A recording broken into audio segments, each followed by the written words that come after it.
আপনি বারবার বলেছেন যে গণতন্ত্র প্রতিষ্ঠার জন্য আমরা সংগ্রাম করেছি, লড়াই করেছি, সবাই আমরা বলেছি। গণতন্ত্র প্রতিষ্ঠার জন্য আমরা লড়াই করেছি, টেকসই গণতন্ত্র প্রতিষ্ঠা করার জন্য আমরা করিনি। আমরা যদি টেকসই গণতন্ত্রের জন্য লড়াই সংগ্রাম করতাম তাহলে হয়তো আমরা কতটুকু এগোতে পারতাম। এখন কথাটা হচ্ছে আপনি টেকসই বানাবেন, সেই জন্য তো এই সংস্কারের বিষয়গুলো এসছে। আমি কিন্তু আজ থেকে 8 মাস আগে বলেছিলাম, যখন বলা হয়েছিল যে এই সংস্কারগুলোর মধ্যে সংবিধান সংস্কার কমিশন যখন ওই বিষয়টা এসেছিল, তখন আমি বলেছিলাম যে +0 0 +0 0 0 0 হবে। কারণ আপনি বিদ্যমান সংবিধান, যেটা জোনায়েদ সাকি বললেন যে আমাদের তো সংবিধানটা আছে, বিদ্যমান সংবিধান যখন আছে, মাননীয় প্রধান উপদেষ্টা এই সংবিধানের অধীনে কিন্তু ওথ নিয়েছেন। He is in breach of that oath. রাষ্ট্রপতি একটা অর্ডার দিয়েছেন, he is in breach of oath as well. কেন? আপনি সংবিধান সংশোধন করার জন্য ঐকমত্য কমিশনের মধ্যে একটা কমিটি করেছেন এবং সেখানের মধ্যে আলোচনা করেছেন। এটাকে হাই ট্রিজন বলতে পারেন, সেডিশন বলতে পারেন, সাবভার্সিভ অ্যাক্টিভিটিস, যা কিছু বলেন, রাষ্ট্রদ্রোহিতার শামিল, সোজা কথা। এই বিষয়টা দেখেন, এখন বলা হচ্ছে, আগে বলা হয়েছিল 270 দিনের মধ্যে আলোচনা হবে, না হলে অটোমেটিক সেটা আইনে পরিণত হবে।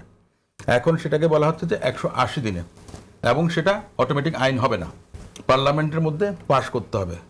তাহলে কি দাঁড়ালো? এই যে আপনি 273 দিন মিটিং করলেন, তার মানে এটা কি? এটা তো এখনই ইনফ্র্যাকচুয়াস। এই যে আলোচনা হলো, আপনি একটা গেজেট করলেন, পরবর্তীতে হা না ভোট হবে, হা জিতলো, পার্লামেন্টে যাবে, পার্লামেন্টে যদি মনে করেন যে সংখ্যাগরিষ্ঠ দল যদি মনে করে যে সেটাকে অ্যাপ্রুভ না করে, এই যে লিবার্টিটা দিয়ে দিলেন আপনি, তাহলে এই জনগণ করতে কি হবে? না না, ধিকৃত হবে। এই যে আপনার এই সন্দেহটা রাজনৈতিক দলগুলোর মধ্যে, এই যে দূরত্বটা তৈরি করে দিয়েছেন, বিভাজন তৈরি করে দিয়েছেন, এই অন্তর্বর্তীকালীন সরকার করেছেন। 47-এর দেশভাগের সময় ওই ভারত পাকিস্তান যখন আপনার সীমানা নির্ধারণ করা হয়, ওই কাশ্মীর ইস্যুতে যে র্যাডক্লিফ লাইন, লর্ড র্যাডক্লিফ ছিলেন, র্যাডক্লিফ কমিশন, তো উনি এমনভাবে লাইনটা করেছেন যে ওই একেবারে সে আজন্য লালিত শত্রুতা, যেটা এই ওনারাও সেম জিনিসটাই করেছেন অন্তর্বর্তীকালীন সরকার। রাজনৈতিক দলগুলোকে, যারা সবাই সোচ্চার ছিল ফ্যাসিবাদের বিরুদ্ধে, ভোটাধিকার অর্জন করার লড়াইতে ছিল, গণতন্ত্র কতটুকু প্রতিষ্ঠার লড়াইতে ছিলেন সেটা জানি না। ভোটাধিকারে যদি আপনার নির্দলীয় নিরপেক্ষভাবে একটা নির্বাচন হয়, তখন জনগণ একটা ম্যান্ডেট দিতে পারে, এবং জনগণ ম্যান্ডেট দিলে সেই রাজনৈতিক দল যারাই ক্ষমতা যাক, তাদের একটা কমিটমেন্ট থাকে জনগণের প্রতি। তাহলে কিছুটা হলেও গণতন্ত্রের লেবাস তাদের মধ্যে থাকতে হয়। এই যে সাকিব ভাই যে কথাটা বললেন যে সনদ যদি পার্লামেন্টে পাস না করে তাহলে জনগণ তাদেরকে প্রত্যাখ্যান করবে, ঠিক তেমনটাই হয়ে আসছিল তত্ত্বাবধায়ক সরকারের অধীনে। তাহলে আপনি এখন কি করলেন? আমাকে প্যাকেজ দিলেন সমস্ত কিছু। আমার দিনের বেলা আমরা যে হোটেল বুকিং দিই, আপনার লাঞ্চ, ব্রেকফাস্ট, ডিনার, এই সমস্ত কিছু থাকে, আবার কোথাও শুধু বেড এন্ড ব্রেকফাস্ট থাকে।